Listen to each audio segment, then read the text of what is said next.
Okay, now in this part of the course, what we want to cover is same origin policy. And this is important to understand because this is fundamentally the security model that the web has implemented. And once we understand this, we'll be able to understand how is it that we can fetch different resources, not just from our own domain, but we will also understand how other domains can fetch information from our own domain. So resources that are not in the same URL or domain, they can be accessed or not accessed. So we're going to talk about some of the attacks and some of the defenses, and just so you can get an idea of some of the stuff that could happen once we understand some of the attacks that we're going to cover in this section.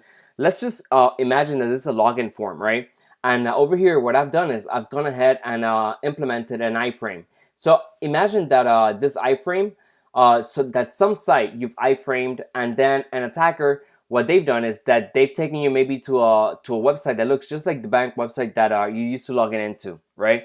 And then you have the login screen and all that. But essentially, what they've done is they've iframed your bank a website into their own website, and then essentially you couldn't tell the difference. Okay, now right here, what I'm doing is I'm showing that there are, just so you can tell that the iframe is hosted on localhost port 5000, and then the login form, for lack of a better term, is hosted on port 4000, right? So we're trying to emulate here the fact that these two sites are completely different websites. And what I'm going to do is I'm going to type on this login form, and you can see how an attacker can access the iframe, and then based on what the login, based on the input on this field, it will show up. It will be reflected on this iframe over here. So let me just type username.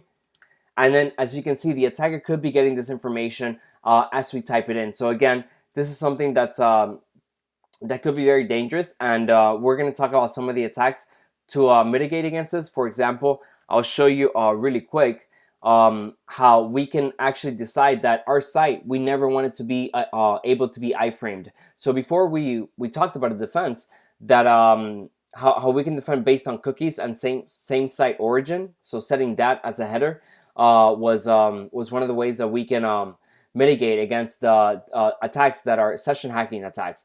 But another type of attack, which is cross-site scripting, which involves requesting resources that do not belong to the same origin, and then accessing those, so crossing this boundary over here from one resource to the next, and then not just communicating, but controlling this resource and making it do what the attacker wants. And again, we saw an example here that this could be analogous to someone even, not just hijacking a session, but essentially really getting your credentials for any website that you might be logging into or a user of.